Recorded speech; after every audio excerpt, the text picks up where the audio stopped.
So we're going to get into prophecies a little bit. So, because I think for me at least, the prophecies inspired my faith as a new believer. I mean, the prophecies are what really sold me as being like the hand of God is on the Bible, you know?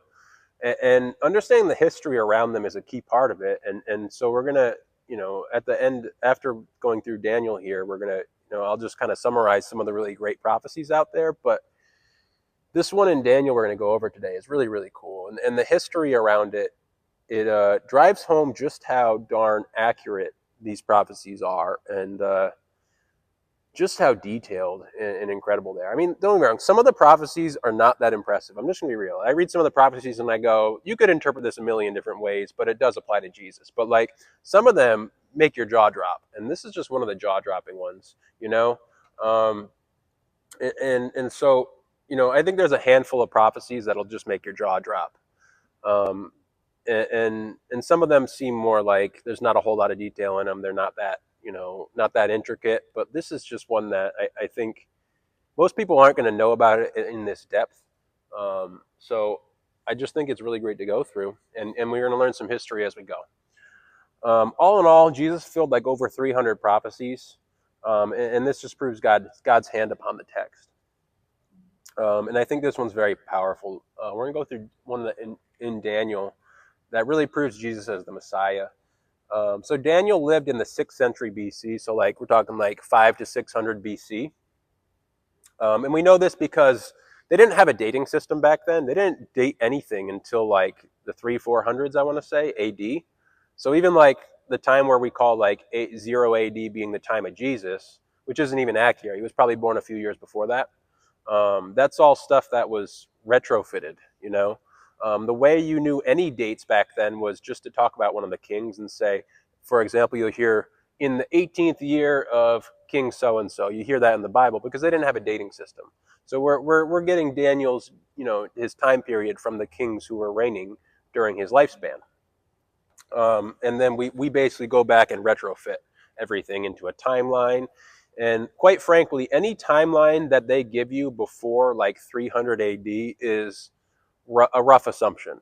I think they mostly have stuff accurate by now, but you have to understand that anything that's given in a time is rather rough before that, and never set in stone, subject to change, subject to interpretation. So always take that stuff with a grain of salt. But this one's pretty amazing.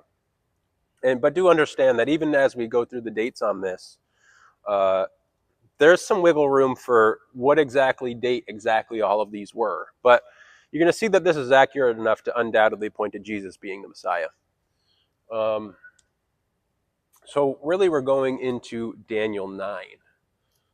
70 sevens. All right, so Daniel 9, 24 to 27 here. So the word sevens here, that's the Hebrew word. Some translations will say weeks, okay? I'd say even most would say weeks, but I believe this was, I want to say this was an NIV. Not totally sure though, but I want to say I used it specifically because I want to see sevens and not weeks, because they mean the same thing. The point is you're counting days, or you're counting a numerical number. Okay, so I use the sevens for a reason here, but you'll see weeks on a lot of other translations because it's the same word. They use seven and week. It was the same word. They just use the same word to mean both things. 77s are decreed for your people and your holy city to finish transgression, to put an end to sin, to atone for wickedness, to bring in everlasting righteousness, to seal up vision and prophecy, and to anoint the most holy place. No one understand this. From the time the word goes out to restore and rebuild Jerusalem until the anointed one, or another translation would say Messiah, means the same thing, the ruler comes, there will be 70 sevens and 62 sevens. So you're getting a timeline there. From the time the decree to rebuild and restore Jerusalem until the Messiah is 7 sevens and 62 sevens. So 69 in total. It will be rebuilt with street and trench, but in times of trouble. After the 62 sevens, so after the total 69, 7 and 62, the anointed one will be put to death and will have nothing. So now the Messiah is coming, and then he's going to be put to death, but not for himself. The people of the ruler who will come will destroy the city and the sanctuary. The end will come like a flood. War will continue until the end, and desolations have been decreed. He will confirm a covenant with the many for 1 7. In the middle of the 7, he will confirm a covenant with. He will, put an end to sacrifice and offering. And at the temple, he will set up an abomination that causes desolation until the end that is decreed is poured out on him. Well, there's a lot in there, huh? So we'll break it down piece by piece. But let's start with focusing in on Jesus the Messiah. 77s. So you have that idea. The word goes out to rebuild Jerusalem. Then there's going to be 7 and 62, total of 69 until the Messiah. Then the Messiah is put to death, and then there's another 7 after this. And that last 7, after the Messiah is put to death, can be viewed as 70 AD or future revelation, or both. And what you get here is a multiple fulfillment type of prophecy, which happens in the Bible. For example, the prophecy pointing to a child born of a virgin, the government will be on his shoulders, and he'll be called God is with us, Emmanuel, God is with us. That prophecy was fulfilled in the generation of Isaiah, which was 600 years, 700 years before Jesus, right? So that prophecy about the child born of a virgin was fulfilled immediately in Isaiah's day. And then there was another fulfillment, an ultimate total fulfillment in Christ. So prophecies sometimes have an immediate reflection on it, as well as a distant future full fulfillment. So you have a partial early fulfillment and a late full fulfillment.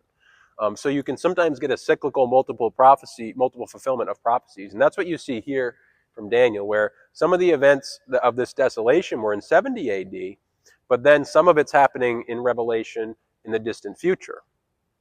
So it's important to understand that when you're understanding eschatology, because some Christians will say that all of Revelation was fulfilled in 70 AD. And I don't think that's the right way to look at it.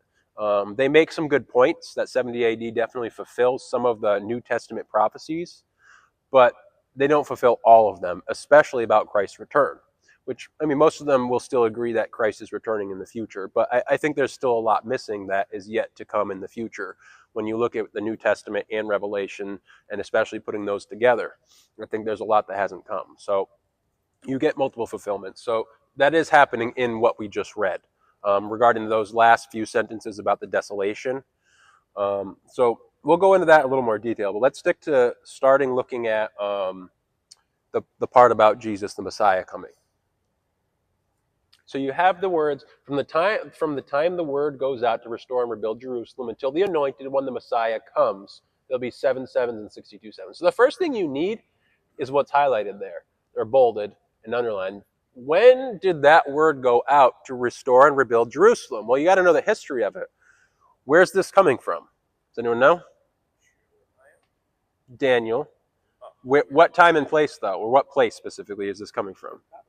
Babylon, yes. So he wrote this in Babylon. So what happened was Babylon took over Israel, destroyed Jerusalem, and took a lot of their more educated people into Babylon and integrated them into Babylonian society. And they were basically so the prophecy said, Daniel was foreseeing the Messiah, that there's going to be some time, Daniel's saying there's going to be some time when they're going to rebuild Jerusalem, and then a timeline starts from there until the Messiah. So that's what Daniel saw. He's in Babylon. He says there's going to be a coming decree to rebuild Jerusalem. Then the clock starts. So we have a clock pointing to Jesus. And so this happens in 757 BC. The decree to rebuild Jerusalem happens from Artaxerxes, the king of Persia, who commanded the restoration. And you see that in Ezra. Ezra and Nehemiah are paralleling this timeline of rebuilding Jerusalem, right? Because Ezra brings people back. Nehemiah comes back and rebuilds the wall around Jerusalem. These guys are intimately a part of this part of the history, right? And we have secular sources verifying 457. The Greek historians, Ptolemy, Babylonian business tablets, and the Elephantine papyri from Egypt. So there's multiple sources you can pull from to get this number. All right. So that number is this. It's the clock that started the countdown to the Messiah. All right. So this is why I said you gotta know some history to really get to the beauty of this prophecy, the depth of how amazing this really is. So ultimately you have 70 weeks.